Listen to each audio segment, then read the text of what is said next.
Salam Türk TV'nin değerli izleyicileri. Bugün bizim gündem verilişinde dünyada ve Azərbaycanda baş verən siyasi prosesləri və gələcək hədəfləri müzakirə edirik. Qonağımız Layiq Qələndərli ilə birlikdə bu proseslərə işıq tuturuq. Layiq bəy, sizcə son dövrlərdə dünyada siyasi arena hansı dəyişiklikləri yaşayır? Zəhmət olmasa cavablandırardınız. Dəvətiniz üçün təşəkkür edirəm. Öncə onu qeyd eləyək ki, qlobal güc balansı əhəmiyyətli dərəcədə dəyişmək üzrədir. Bilirsiniz ki, Amerika Birləşmiş Ştatları bu qlobal güc balansının əsas qütbü hesab olunurdu bir neçə il bundan öncəyə qədər. 2006-cı ildən başlayan ümumdünya iqtisadi böhranı nəticəsində yeni bir iqtisadi güc balansı formalaşdı. Daha doğrusu bu balansın yeni bir qütbü formalaşdı. Bu da sir deyil ki, məhz Çindir. Çinin Amerika Birləşmiş Ştatları ilə açıq rəqabətə girəcəyini bəlkə də çoxları proqnozlaşdırmırdı, inanmırdı. Amma zaman keçdikcə Çin həm siyasi arenada və bu siyasi arenada göstərdiyi belə deyək qətiyyəti təbii ki, iqtisadi resurslar, rıçaqlar üzərində bərqərar elədi. İqtisadi, hərbi və strateji mənada atdığı addımlarla yeni bir faktor olduğunu, əsas faktor olduğunu təsdiqləmiş oldu. Və Amerika Birləşmiş Ştatları da məhz bunun nəticəsində, bu gedişatların nəticəsində müəyyən addımlar atmağa çalışsa da, amma beynəlxalq sərmayənin Çinə axını Birləşmiş Ştatları bu məsələdə müəyyən qədər razılaşmağa sövq etdi. Belə də başqa bir iqtisadi və siyasi güc mərkəzi hesab olunan qoca qitə, yəni Avropada vəziyyət necədir? Avropa ümumilikdə məhz Amerika Birləşmiş Ştatlarının siyasəti ilə bu və ya digər şəkildə həmişə razılaşır və razılaşmaya müəyyən məqamlarda hətta məcbur olur deyə desək yəqin ki, yanılmarıq. Ona görə də bu Avropanın məhz Amerika Birləşmiş Ştatlarının Çinlə münasibətlərində müəyyən nizamlayıcı rollardan birini üstlənmək üçün atdığı addımları da görə bilərik. Düzdür, üzdə müəyyən qədər ola bilər ki, onlar müəyyən insanlar düşünə bilərlər ki, Avropa əslində Çinlə Amerikanın münasibətlərini o qədər də önəmsəmir və yaxud birinə daha çox digər qütbə meyl eləyir. Elə deyil. Əslində Avropa bu münasibətlər sistemində neytral mövqe tutmağa çalışır. Çünki bilirsiniz ki, dünyanın əsas iqtisadi nəbzi tarixən, yəni sivilizasiyalar formalaşandan bu yana Çindən məhz Qərbi Avropaya uzanan ticarət yolu var ki, bizim ölkəmizi də əhatə edən İpək yolu dəhlizidir. Bəs bu dəhliz üzərində qurulub. Demək olar ki, ölkələrin və beynəlxalq güc mərkəzlərinin əsas ticarət və iqtisadi xətti, ana damarı, şah damarı məhz budur. Və Amerika Birləşmiş Ştatları nə qədər bu proseslərdə iştirak eləməyə cəhd eləsə də birbaşa oyunçu deyil.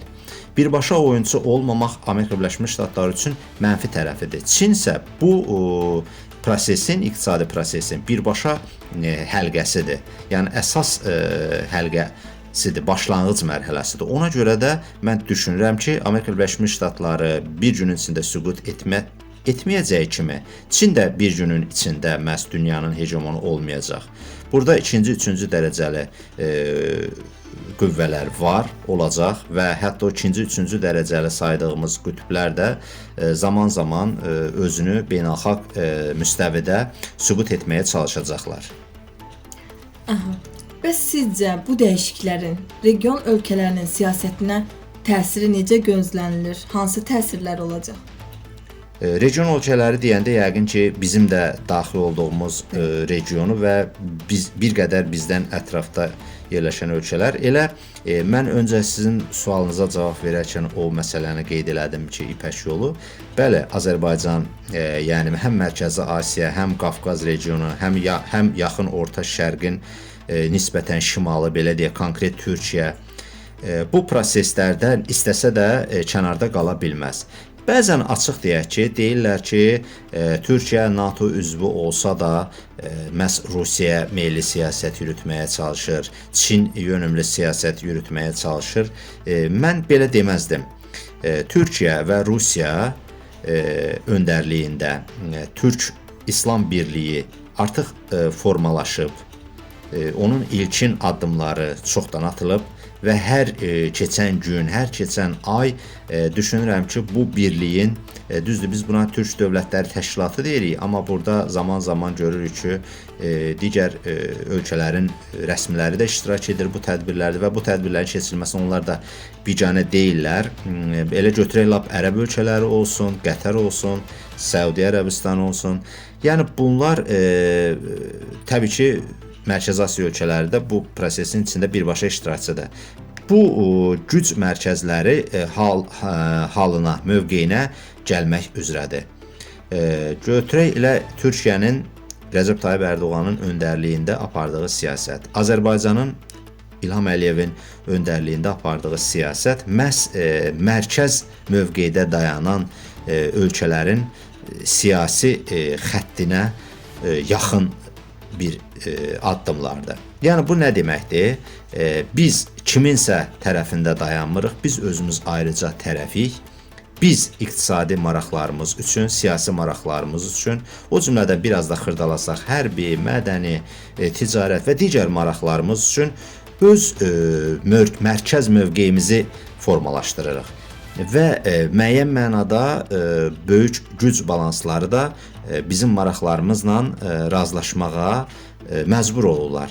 Məhz bu Azərbaycanın və Türkiyənin öndərliyində Türk İslam Birliyinin qurulması prosesində çox önəmli faktorlardır. Bunu diqqətdən kənarda qoymaq olmaz.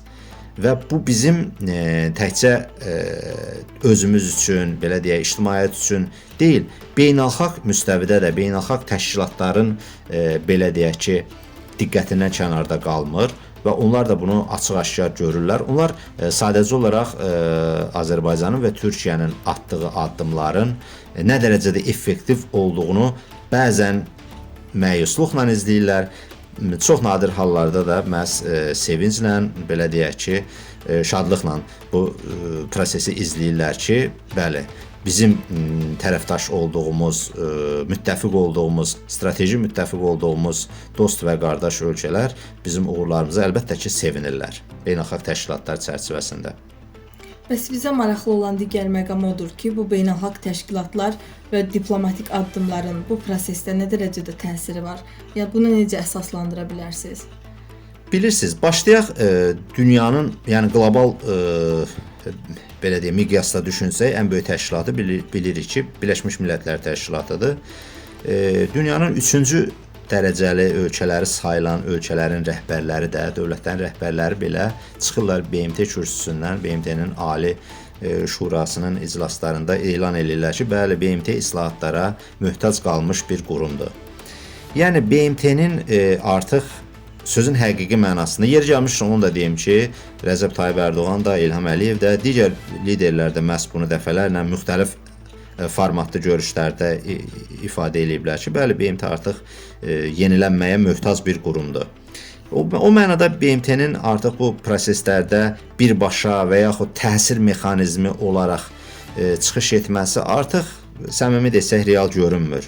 Yalnız danışıqlar masasında və yaxud hansısa görüşlərin təşkili anlamında ola bilər ki, zaman-zaman müəyyən belə deyək o məsuliyyəti paylaşsın, amma həlledici mənada haşiyə çıxaraq bir şey deyim ki, elə 30 il müddətində bilirsiniz ki, Dağlıq Qarabağ və ətraf bölgələrin işğalı ilə bağlı Ermənistan tərəfindən onların 5 qətnaməsi var idi və bu 5 qətnamənin heç biri icra olunmadı. Yəni BMT artıq o məqamda bir daha özünü sübut elədi ki, onun icra mexanizmləri yalnız və yalnız müəyyən o güc balanslarına lazım olanda işləyir. Bu mənada BMT-ni mən bir qədər kənara qoymaq istəyirəm. Burada NATO faktoru var ki, bəli, biz NATO-nun üzvü olmasaq da şərq tərəfdaşlığı proqramlarında iştirak eləmişik. Bilirsiniz ki, Əfqanistanda, İraqda və s.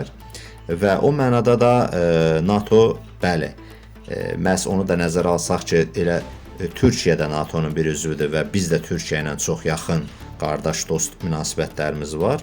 O baxımdan bəli, NATO-nun bir də qısa bir haşiyə çıxıb məqam vurğulayım ki, məhz Ukrayna-Rusiya müharibəsində bu prosesdə göz ardı eləmək olmaz. Bütün bunları nəzərə alanda bəli, NATO-nun qabarıq şəkildə bu proseslərdə iştirakı mümkündür. Hansı ki, gələcək təhdidlərin həll edilməsi və yaxud nizama salınmasında NATO müxtəlif aspektlərdə bu proseslərdə region üçün iştirak edə bilər. Digər təşkilatlar var ki, regional təşkilatlardır. Bayaq az öncə qeyd elədik ki, Türk Dövlətləri Təşkilatı var. Eyni zamanda Ərəb Ölkələri Liqası var. Bu təşkilatlar da təbii ki, müəyyən proseslərin nizamlanmasında və münasibətlərin qurulmasında həll edici rol oynayırlar müəyyən məqamlarda. Amma mən sizə bir şey də deyim ki, bu təşkilatlarla artıq hansısa problemləri həll eləmək dövrü də bir qədər lənc də olsa yavaş-yavaş sıradan çıxır. Artıq birbaşa ikili münasibətlər, üçlü münasibətlər səviyyəsində proseslər daha çox nizamlanır. Ümumiyyətlə, dünyanın siyasi xəritəsində onlarla ölkələri birləşdirən təşkilatlar deyil, artıq ikili-üçlü münasibətlərin həll elədiyi və bu ikili-üçlü münasibətlər zamanı arxa planda qalan ölkələrin bu münasibətlərə öz töhfələri, dəstəkləri hansı səviyyədə olur?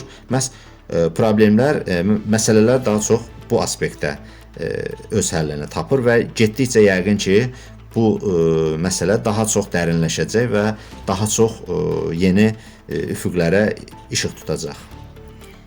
Bugünkü verilişimiz üçün sizə son sualımı ünvanlayım. Bəs bu keşməkeşli dönəmdə Azərbaycanın oynadığı rol nədən ibarətdir? Bunu necə ifadə edərsiniz? Zəhmət olmasa cavablandırardınız. Azərbaycanın xarici siyasəti əsas götürülməlidir. Bilirsiniz ki, 30 ilə yaxın bəzi rəqəmlər bəzən deyirlər 30 ildən artıq. Bəli, ümumiyyətlə bu Dağlıq Qarabağ və ətraf bölgələri ilə bağlı o münaqişə bilirik ki, 30 ildən çox da çəkdiyi hallar olub. Yəni ümumiyyətlə götürsək, bu 30 illik münaqişə artıq Azərbaycan ordusunun və siyasi rəhbərliyinin iradəsi ilə öz layiqli, ədalətli həllini tapdı. Öncə hərb belə deyək ki, meydanında, daha sonra sülh masasında və nəhayət o biz suverenliyimizə tam mənada belə deyək ki, bərpa elədik. Və bundan sonra təbii ki, Azərbaycanın iqtisadi rıçaqları və siyasi rəhbərliyin qətiyyətli mövqeyi sayəsində Azərbaycan xarici siyasətdə yeni bir üfüq açdı. Yeni bir, belə deyək ki, yol xəritəsi müəyyən elədi. Artıq bayaq dediyimiz o xarici beynəlxalq təşkilatların və konkret olaraq ölkələrin Azərbaycanla hesablaşmaq mərhələsi başladı. Bilirsiniz, bəzən bu cür ifadə eləyəndə kimlərinsə xoşuna gəlməyə bilər ki, yəni bizlə kimlərinsə hesablaşmağı. Bəli, hesablaşmaq o demək deyil ki, gəlib həmən anda Azərbaycan üçün kimsə nəsə edir.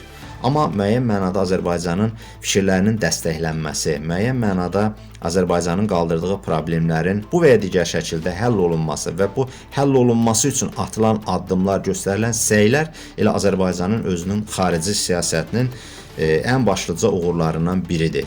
Və bu dediklərimizin sübutu olaraq mən bir şey vurğuluyum ki, məhz düşənbədə yaxın günlərdə İlham Əliyevlə Vladimir Putin arasında keçirilən görüş və bu görüşün nəticələri, orada müzakirələrin keçirilməsi və kütləvi informasiya vasitələrində yayılan əsas tezislər ki, var ki, nələr müzakirə olundu və hansı məsələlərdə ortaq bir məxrəcə gəlindi. Elə bunlar bu məqam elə dediklərimizin bir daha sübutudur. Yəni mən düşünürəm ki, dünyada baş verən siyasi proseslərin Azərbaycandan yan keçmədiyi mərkəz ölkə, dünyanın mərkəz ölkələrindən biri olaraq qədim və möhkəm tarixə malik olan Azərbaycanın müasir dövrdə o güclü, həm iqtisadi, həm siyasi mənada sözünü deyən Azərbaycanın da bu proseslərdən kənarda qalması sadəcə mümkün deyil və biz bugünkü məqamda fikrimizi yekunlaşdıraraq onu deyə bilərik ki, Azərbaycan düzgün yoldadır, doğru yoldadır və atdığı addımlarla qarşısına çıxan və dost və müttəfiq, strateji tərəfdaş olan ölkələrin də müəyyən mənada problemlərinin və yaxud qarşısına çıxan hansısa məsələlərin həllində məhz bu siyasətin köməkliyi ilə müəyyən nəticələr əldə etmək mümkündür. Mən düşünürəm ki, bu barədə kifayət qədər nikbin düşünməyə, yəni əlimizdə ehtimallar və rıçaqlar var. Dəyərli Türk TV izləyiciləri, bugün dünyada və Azərbaycanda baş verən siyasi prosesləri müzakirə etdik. Qonağımıza da öz təşəkkürümüzü bildiririk. İzləyicilərimizin bu mövzuda şərhlərini gözləyirik. Bizi izləməyi unutmayın. Sağ olun, sağlıqla qalın.